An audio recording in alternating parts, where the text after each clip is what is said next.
WestShore Unlimited. Your stories, our community.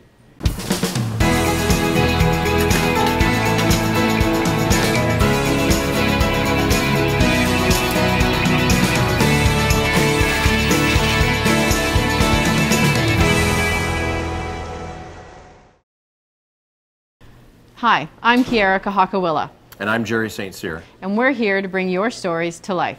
Join us as we'll be your hosts on this journey. Oh, Jerry, hold up. They need to know a little bit about us. So, what's up? So this is where we get to talk about us. Well, that's great. Where do I start? Going back 25 years ago, I lived in Langford, and I didn't tell anybody that I lived in Langford, to and be now? honest with you. Now it's the first place I tell them. This community has done an absolute 180. I am proud to be a part of it, proud to be back in this community, and proud what this community is doing. Excellent. Well, and myself, I'm a soccer mom who drives my kids to soccer practice in a limo, and I'm community driven. Welcome to our show. WestShore Unlimited is about stories and the people within the West Shore. It's about you. And today, we're going to talk about artisans. So which sport would that be? Yeah, no, not so much about the sports, Jerry. This is about the other side. This is about people working with their hands, with their voice, the creative part of our business community. And those people are in our community? They are. In fact, they are just around the corner. They are our neighbors. The West Shore is host to a vibrant and thriving community of talented artisans working from their homes and studios. From blacksmithing to fabric art to pottery, artisans of all crafts live just around the corner. There is no such thing as a typical day in a blacksmith shop. It really depends on what client has approached me and what project I'm working on, and it can be anything from a gate to repairing a piece of agricultural equipment. Everything in between. There's no typical in a blacksmith shop. I've been working with forged metal now for going on 13 years. I understand the material, I understand the potential of what I can get with it.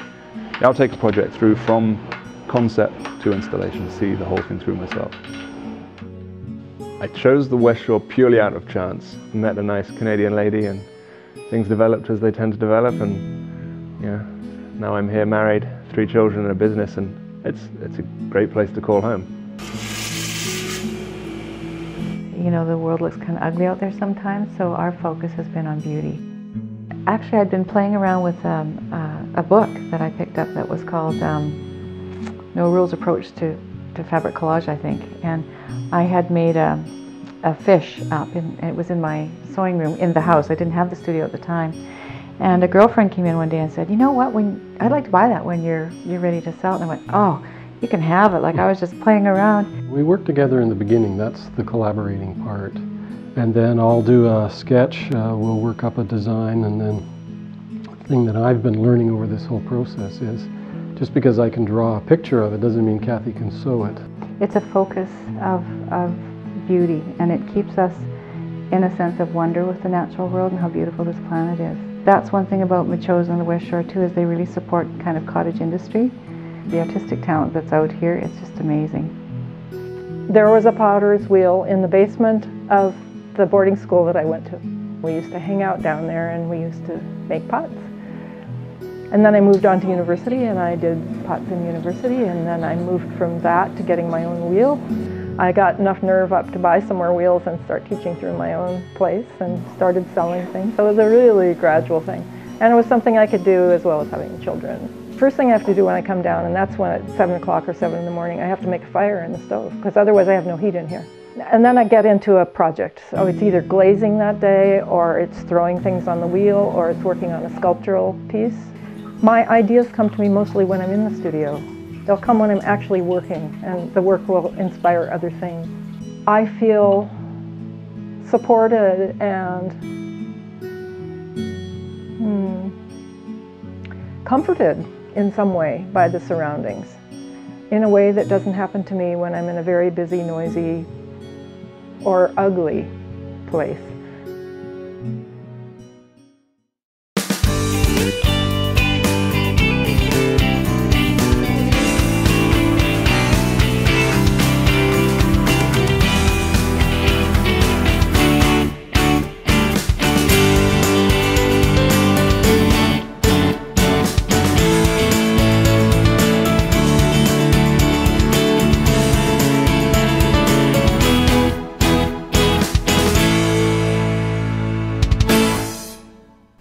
Hey, did you know that the West Shore is one of the fastest growing communities in BC? It's amazing to say that, yes. And with that comes the fastest growing school district in BC. Absolutely, and I see it every day down at Sea Center Park. I mean, it's non-stop kids down there. It is something unbelievable. And with that, we needed new high schools, and because of some youth leadership from a young man called Ravi Parmar and other community-minded individuals, we were able to get that. Well, you know what? Let's go meet some of those key players coming up right now.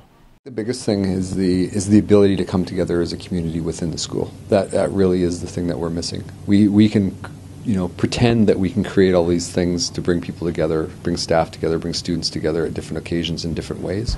But the school just doesn't facilitate that coming together as a community. The only time we're all together is when we have a fire drill and we're all standing on the field. We've had input from so many people. We've had, most people know Ravi Parmar's name by now, sort of bringing the students to the forefront of the cause. For him to take on a cause like this and bring together not only the 1,400 students of Belmont, but also an entire community and the province. After a decade of community efforts and discussion, Belmont students were able to finally stir the Ministry of Education into action. 2,000 signatures, and we led to a student-wide walkout where over 800 students, 2/3 of Belmont's population, came out in support of our petition. We're one of the few growing districts in the province, and we're bringing in about 350 new students per year into the school district. So looking sort of down the road to about 2015, Belmont's capacity wouldn't hold that amount of students. We're already full. We're talking about 5 municipalities coming together for these schools. It's not just Langford School or Colwood School. It's a much larger area than that. Belmont is falling apart and simply can't support the growing student population in the West Shore. A change of scenery is in order and 2 new locations have been selected. Officials have evaluated some of the newest schools in BC. Designs are being drawn, but won't be considered without community input. The lengthy process is underway, but there's a strong push to open the schools before September 2015. The land that Belmont sits on happens to be sitting next to West Shore Centre Mall and an area that's growing in commercial business, so the property's worth a lot of money. It gave the opportunity to sell the land at a fairly significant price. After 10 years of struggles, Belmont is ready to move on. Schools do attract people to neighborhoods, right? It attracts people to move into the community, to come out here. One of the things that Belmont has had for years and years is this urban myth about it not being a good school.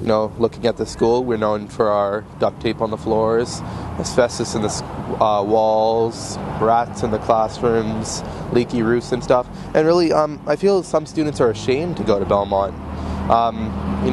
We want 2 new school facilities, so these students are proud to be in those 2 new schools. These new schools will be central fixtures for years to come. Public consultation is crucial to ensuring the new schools reflect the needs of the West Shore community. Broad community input in what sort of the nuances and flavor of the schools look like, what people are expecting and what they'd like to see at the new schools. Public will see in January, February, and March is public consultation meetings. So in the newspapers or on the radio there'll be ads saying, come to a meeting. And that'll be a consultation meeting, and we're going to find out who's interested, because we don't really know right now. It's a great plan, and that it needs to happen. And I feel that we've waited long enough. With the $100 million that the province has given us to build these 2 new high schools, you can imagine there's going to be some public forums. Please keep your eye out for them. And speaking of public, do you realize that the word pub comes from public house, where people used to meet?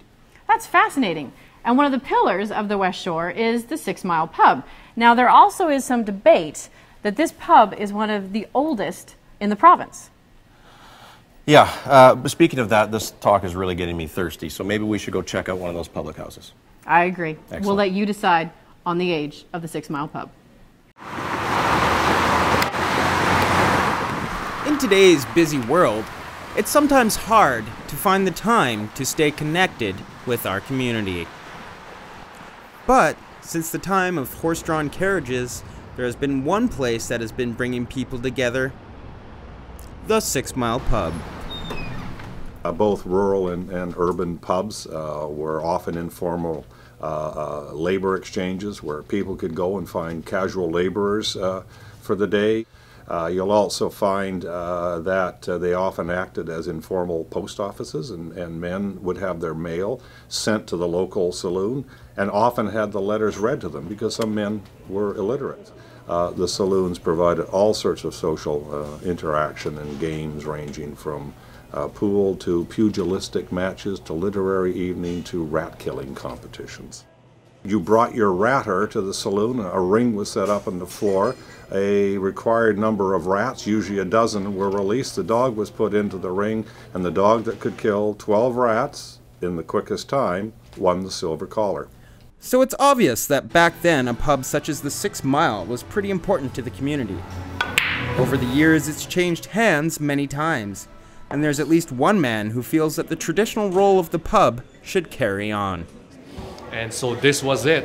In 1855, the oldest pub in BC, this was the first pub. So we're in a movement to go back to those roots, to being the heart of the community. This is where we want people to come to, where to meet up with friends, to share news about their lives, to be the place that will look after the community in a time of need. There's some debate whether the 6 Mile is the oldest pub in BC, but it's certainly seen its share of history. One William Richard Parsons is named as one of the first pub owners when they actually say a pub. I cannot find that in any of the searches that I have done, but I do find him owning a very large farm. In fact, he owned a large farm and another piece of property, and there's no doubt that he was there on the site with a farmhouse. But out of his farmhouse, he was, to put it in today's terms, bootlegging. Because you were selling without a license doesn't make you an established pub. He sold by auction that particular piece of property with all the buildings and the farmhouse on it in 1862. So it seems the development of modern society has changed the role of these historic pubs, but at least one owner feels differently about his establishment.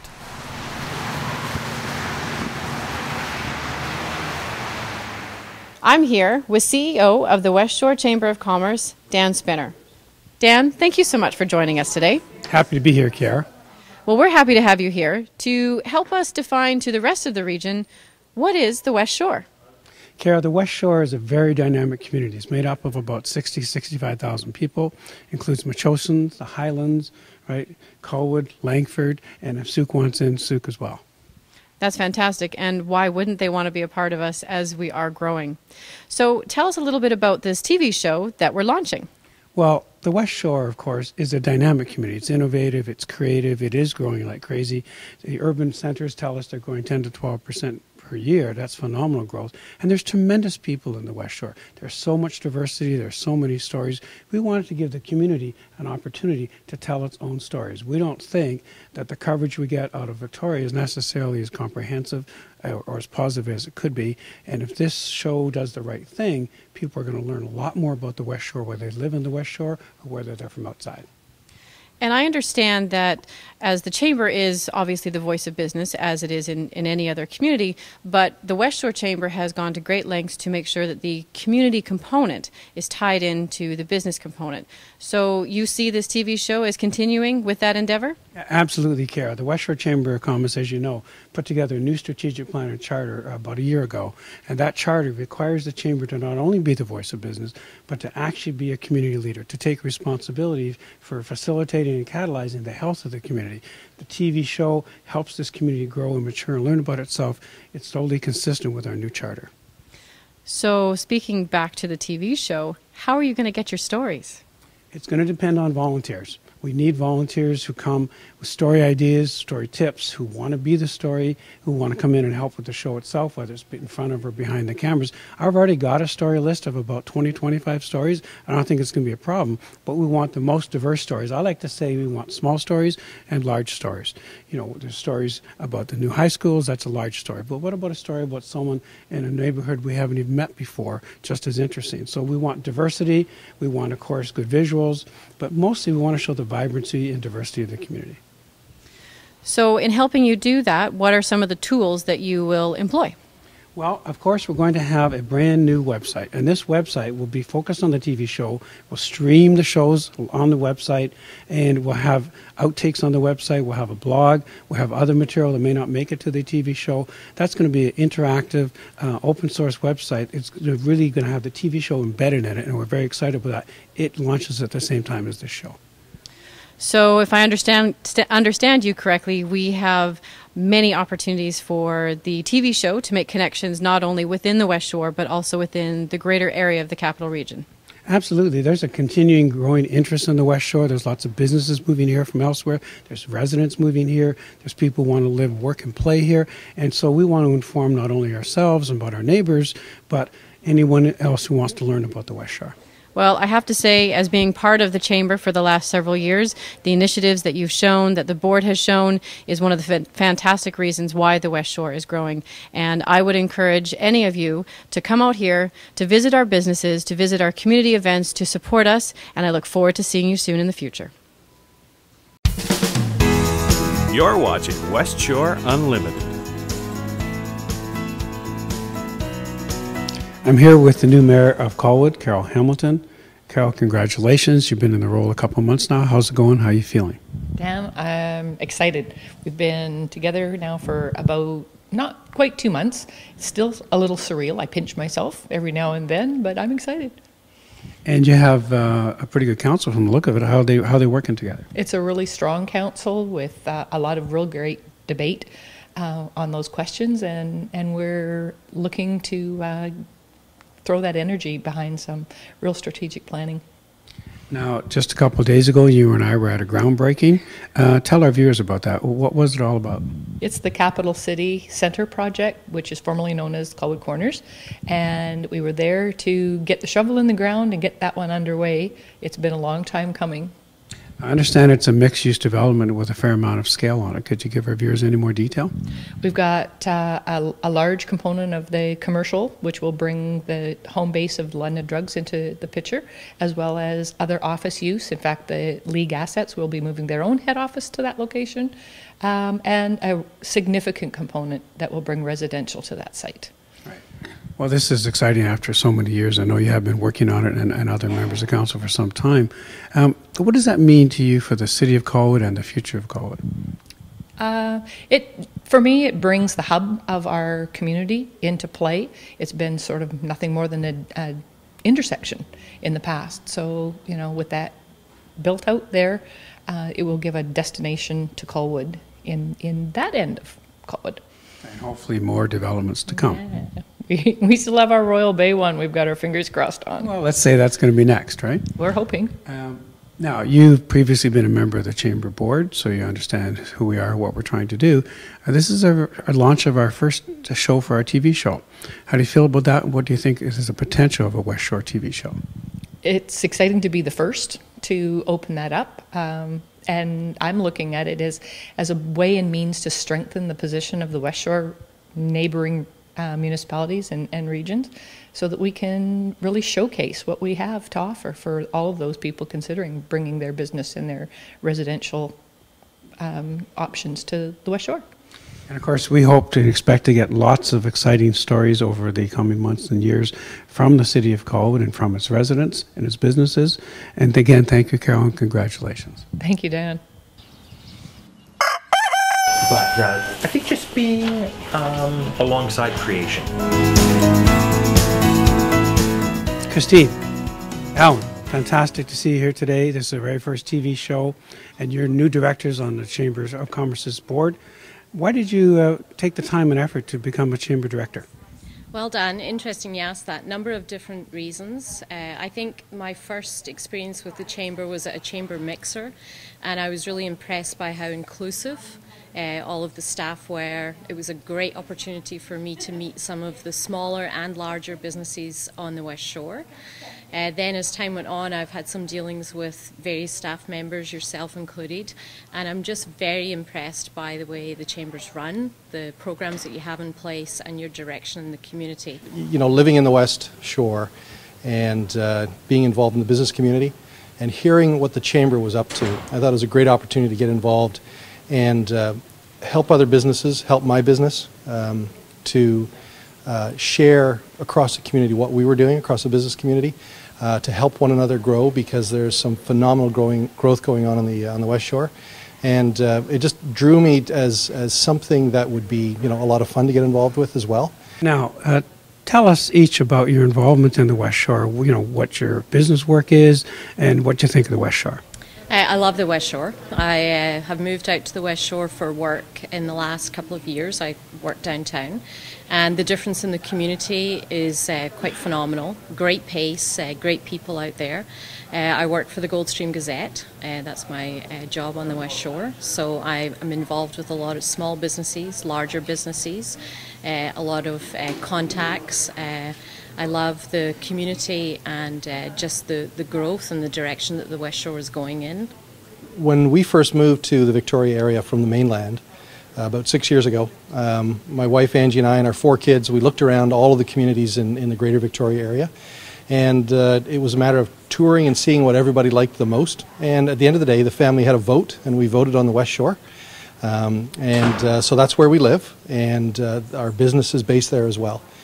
Thanks for your time today, folks. Really appreciate that. Thanks, Dan. You're watching West Shore Unlimited. We're here today at the Learning and Innovation Center of Royal Roads University, where they have allowed us to film our very first filming session of West Shore Unlimited. I'm here with Cindy McLeod to learn a little bit more about what Royal Roads has been doing and what it will be doing. Hi Cindy, thank you so much for having us here today. This is a wonderful facility. Yes, and thank you. We're really excited that your first show is being filmed here at the university, and particularly in our new Learning and Innovation Center building. We're very proud of the building. We won an award this year from the Victoria Real Estate Board, top honors for the Leeds Gold building that it is. I had heard that. That is Yes. impressive. That's wonderful to hear. And I think one of the things that we're most proud of is that it's been situated in with such a gentle footprint on the campus, and we've been able to keep all of the beautiful forests and our view of the ocean and all of the sustainability initiatives that are so important to the university. So again, we're very, very proud of the building. Well, and you should be proud. And the innovation that has been shown in how this building was created and came to fruition, I'm sure has stood in some pretty good stead in regards to the plans that you've got. I understand that the school has grown by 10% in this last year. But I'm curious, what does the outlook look like? What are we going to see in the years to come? Okay.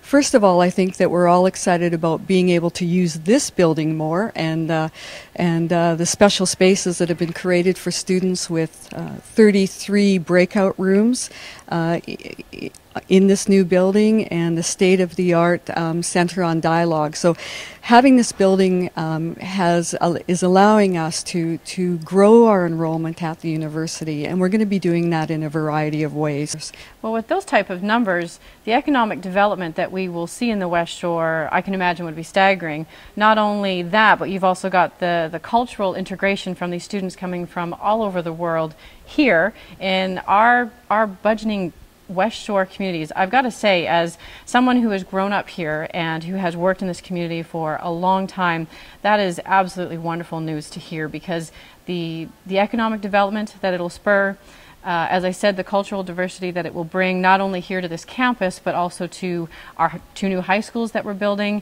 and this community, will be absolutely outstanding. Thank you so much. I agree with you. And again, we're seeing a lot of change now.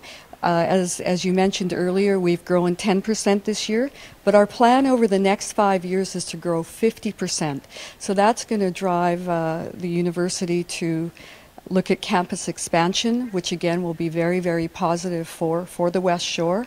Currently, the students that we do have on campus are all living in homestay around the community, and again, I believe that that there's a real opportunity of enriching the lives of the people in the West Shore because of the diversity of the students now coming to the campus.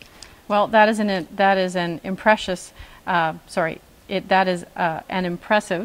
and ambitious goal. I wish you all the best of luck in succeeding to that, because not only would it be fantastic for this facility, but as I said before, it is an amazing opportunity for the West Shore. Thank you so much for having us today. Thank you so much.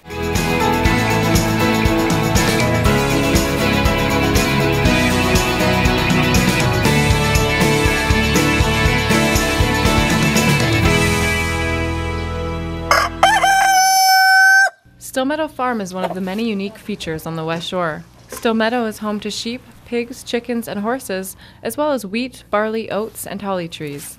Tom Henry and his wife have been running the farm for over 20 years. They strive to raise healthy livestock and crops in an environmentally sustainable manner and feel this way of life is part of what makes Metchosin unique.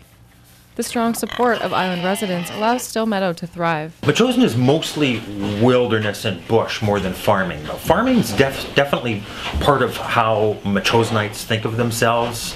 They're very supportive. A lot of our customers are next door neighbors and people down the road. There's a really neat thing going on in Victoria. The chefs and consumers in general seem to be more supportive than I hear that they are elsewhere. One Victoria restaurant owner knows firsthand about the quality of Still Meadow Farm products. Jenna Stewart of Devour feels her customers value local food. The flavor that really resonates with them, and I think that they want their money going towards a purpose that's not, that they know that they're keeping the island at least sustainable as much as they can, as much as we can. I think they love it. I mean, I do when I go out. Tom agrees that the quality of food is greatly affected by its proximity to the customer and says there are many other benefits to locally produced food. It is probably better for you. You know, I mean, fresh does count in meat products as well as fruit and vegetable products. So if you're just thinking of yourself, it's probably more nutritious. It's definitely more accountable. If you have, if you eat this food, you can look at the farmer in the eye and say, how was this raised? How do you raise your pork? And you can come to our farm or somebody else's farm and actually see it. So I think there's a level of accountability and trust there. One of the biggest benefits of having mixed crops is the ability of the farm to sustain itself. Still Meadow has been able to lower its carbon footprint in several ways. Not hard on our farm because we have a lot of circles going. We have livestock, so we have manure. Manure is nutrients for the field. Put it on the fields grow crops, the crops go back into the animals. So actually it's quite easy on a true mixed farm like ours. Not only does Still Meadow Farm provide a sustainable living, it's also personally rewarding for the Henrys. What do you enjoy about farming the most?